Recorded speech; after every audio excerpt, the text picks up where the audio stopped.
Depois de quase 1.300 tentativas, eu finalmente consegui terminar a Quarta Asa e Chama de Ferro. E pra esse momento super histórico, eu decidi comemorar isso vindo aqui dividir com vocês o fardo que é estar dentro da cabeça da Violet. Lembrando que os meus vídeos eles têm muitos spoilers dos livros e também a minha opinião.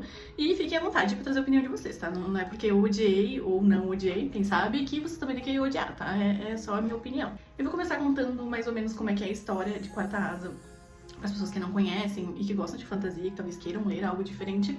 E depois eu vou trazer minhas opiniões. Talvez eu misture um pouco. Meus modelos de vídeo são mais fluidos assim, então talvez eu deixe escapar algumas coisinhas durante a contação de histórias. Nesse livro a gente vai acompanhar a história da Violet Sorrengail, que é uma aspirante escrivã que acaba se tornando cavaleira de dragão. O livro já começa meio polêmico porque a gente fica sabendo que ela tá sendo forçada a ser cavaleira, ela tá indo pra uma academia onde ela vai ser preparada pra, enfim, montar o dragão, ser escolhida pro dragão, montar o dragão e servir aí ao exército da terra ali de Navarre. A gente também descobre que naquele país existiu uma rebelião que, enfim, a punição para esses rebeldes era que seus filhos fossem servir nessa mesma academia e os rebeldes foram mortos. Então todos eles foram mortos. E a gente tem então essas pessoas ali junto com ela. Um ambiente bem escolar. Tipo de escola que assassina os próprios alunos. Mas vamos deixar essa parte em off por enquanto. Sobre a ambientação da escola de cavaleiros, eu achei maravilhosa. Gostei muito que tem personagens interessantes com profundidade. Gostei de dragões. Gente, dragões. Dragões são tudo. Os dragões são todos nessa história. Se tivesse um livro só com os dragões, eu leria, porque eles são incríveis, eles têm personalidade, eles são maravilhosos. Também gostei que há um histórico, né, uma contextualização da política, das guerras que têm acontecido, e isso é muito de encontro com a história, então eu fiquei muito animada pra ler esse livro na primeira vez que eu li, justamente por causa disso, que era uma coisa muito mais... eu achava muito mais complexa do que uma história rasa de O Escolhido. Então eu gostei bastante dessa contextualização.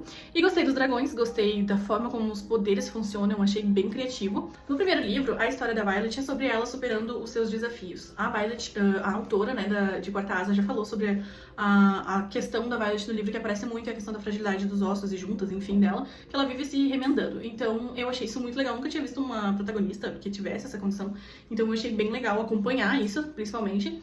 E durante esse primeiro livro, então, ela vai tentando se fortalecer. Ela conhece os dragões dela, sim, 2 dragões que são simplesmente maravilhosos e são incríveis. Eu gosto da personalidade dos dois. Ela conhece eles, ela desenvolve um relacionamento amoroso, tóxico, esquisito com o Xaden, que é o filho do líder da rebelião que aconteceu anos atrás.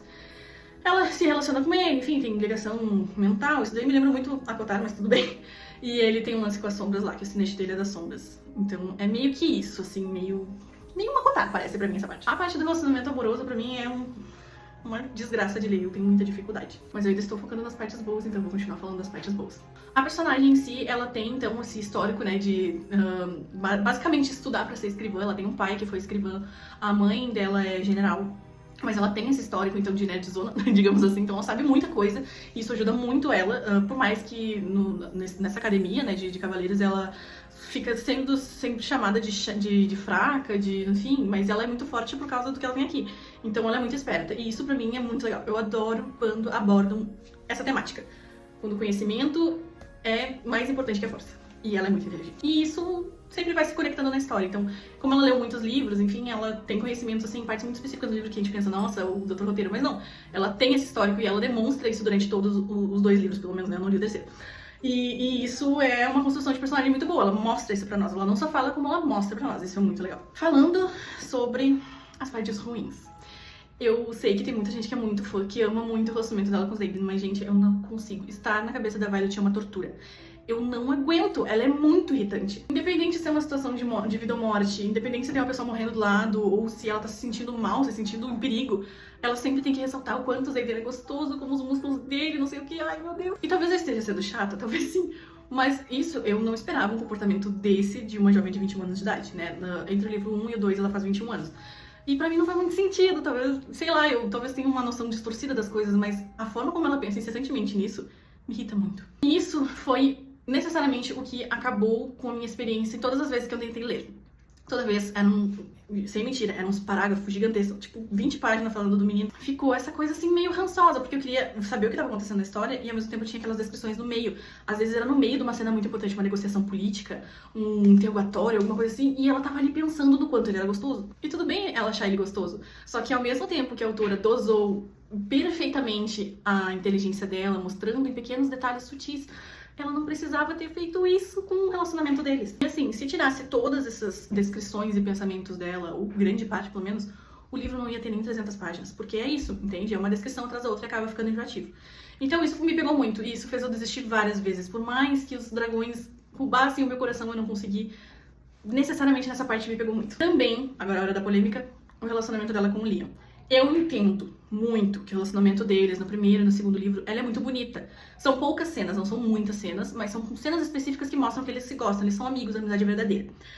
O meu problema foi que isso foi muito estimado, sabe? Como se a gente ficasse aumentando muito uma coisa que não é tanto assim. E eu vou falar especificamente da cena em que ela está sendo torturada. Tem uma hora que ela é capturada de verdade e ela vai estar sofrendo aquelas torturas de forma real e brutal, e as descrições são ótimas. E aí ela começa a alucinar. Eu considero que seja uma alucinação, não considero que seja literalmente o espírito do Liam, mas ele aparece pra meio que um sinal do subconsciente dela dizendo pra ela se acalmar, que vai dar tudo certo. Enfim, é um fiozinho de esperança, um fiozinho de pezinho no chão. Como se ela estivesse dizendo pra ela mesma ficar bem, só que através do Liam. Por que isso me pega? Não vou dizer que eu não chorei, mas uma conexão forte que ela vive falando, mas que nunca foi explorada, foi a relação com o pai dela.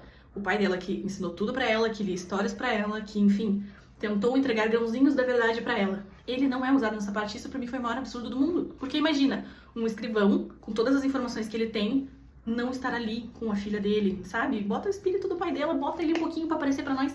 Não sei se ele aparece no terceiro livro, então quem leu o terceiro livro não me julgue. Mas eu achei que seria uma trufa naquele momento. Em vez do Liam, que tudo bem, foi um amigo pra ela, mas não vou dizer que foi o melhor amigo dela, porque eles não tiveram muito tempo pra isso, mas o pai, que foi aquela figura mega importante, que ela quis seguir os passos, que deu todo o suporte que ela precisa, porque a mãe dela não era lá aquelas coisas. Faz sentido ele estar ali. Não vou entrar no detalhe da mãe dela morrendo, porque isso acabou comigo. Por mais que ela não tenha sido, assim, o maior exemplo de mãe amorosa do mundo, acabou comigo ver ela morrendo. Por mais que, enfim, né, tava se desenhando pra isso acontecer, mas eu fiquei muito triste. E eu amo os irmãos da Violet, eles são incríveis, maravilhosos, eu amo eles também. Tem muitos pontos bons, mas tem esses pontos ruins que acaba estragando a experiência. Mas eu vou continuar lendo, eu vou ler o terceiro livro, porque senão a Kimberly vai me matar. A minha melhor amiga literária, ela vai com certeza me matar, porque eu tô muito enrolando ela faz anos já. E eu vou começar e terminar esse terceiro livro, e eu vou, enfim, ver como é que vai se desenhar, porque assim, eu não comprei muito a ideia do Xaden ser do vilão. Sinceramente, pra mim não faz muito sentido. Eu acho que daí já começa a inventar demais, daí já começa meio ruim. E eu também vi algumas teorias que a autora tava considerando fazer a Violet vilã, eu acho que super casaria, mas ele como vilão eu não sei, não me prendeu. Mas eu vou tentar, muito esforço, terminar o terceiro livro. Mas me conta, o que tu achou de Chama de Ferro, de Quarta Asa, do relacionamento da Violet e do Xaden, dos dragões? Como é que foi essa experiência pra ti? Tu teve os mesmos ranços que eu? Porque assim, talvez eu seja muito xingada nesse vídeo, eu espero que não. Mas de qualquer forma, muito obrigada por ter prestado atenção até aqui. E me segue caso tu goste de receber resenhas assim, de um jeito mais descontraído. Até mais!